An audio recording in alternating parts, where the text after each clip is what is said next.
Gentleman yields back. Chair now recognizes the gentleman from Georgia, Mr. Carter, for his 5 minutes of questions.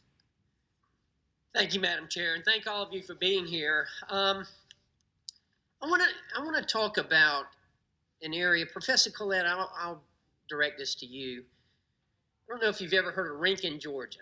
It's in Effingham County in South Georgia. It's in the 1st Congressional District that I have the honor and privilege of representing.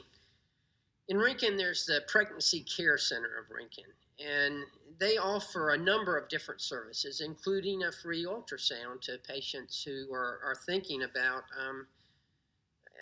having an abortion. And I had the opportunity, and my staff had the opportunity, to speak to one of the patients there. Her name was Paige. And Paige tells a story about how she was totally overwhelmed with what was going on. She was young, she was confused, and she was pregnant. And she visited the Pregnancy Care Center and on the day that her abortion was scheduled and actually had an ultrasound. Paige ended up changing her mind and decided to keep the baby and not to have an abortion.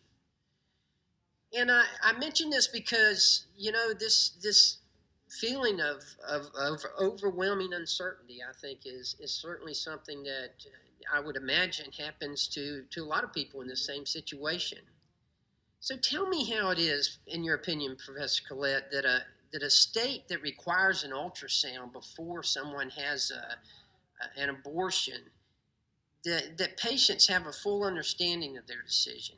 How is that viewed as preventing a woman from accessing an abortion? Thank you, Congressman. I'm very pleased to have that question because there does seem to be some misinformation on that fact. According to Contraception Magazine, a pro-reproductive rights peer-reviewed publication, over 90% of all abortion providers provide ultrasounds prior to abortions. They do so because, number one, they need to confirm that the pregnancy is intrauterine, that it's not ectopic, which is a major threat to women's lives in this country. It's one of the causes of maternal mortality. Number two, they need to confirm the gestational age because the gestational age of the pregnancy will determine what an appropriate technique of abortion is. For example, medical abortions or abortions using RU-486 are limited, according to the FDA, for the time period that they can be used, and in fact will be unsuccessful if used outside that time period in certain instances, and is terogenic, meaning it can cause birth defects.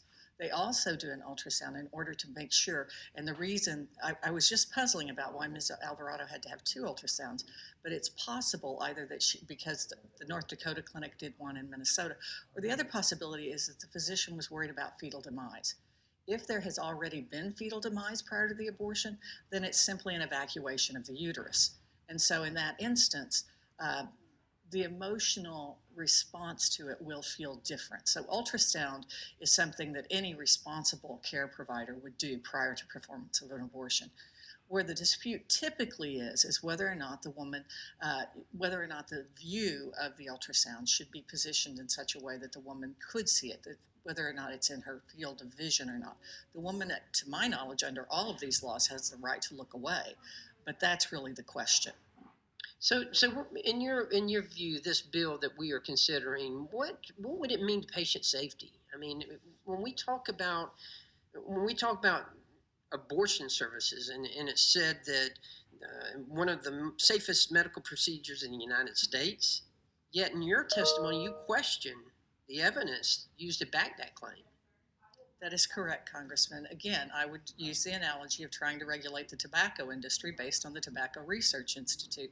The simple fact is, in this country, the abortion industry controls the research, and as the former editor-in-chief of the New England Journal of Medicine, one of the most prestigious medical journals in the country, has written in an op-ed regarding pharmaceutical research. When you have the industry controlling the research, a couple of things happens. Number one, research that results in negative information about the product simply doesn't get published. And number two, bias in the design of the research, bias in the selection of the question, all of that, bias in the interpretation of the results is a problem. If we're serious about women's health in this country, we need to fund independent, not industry-related research in this area. I don't know how anyone could disagree with that.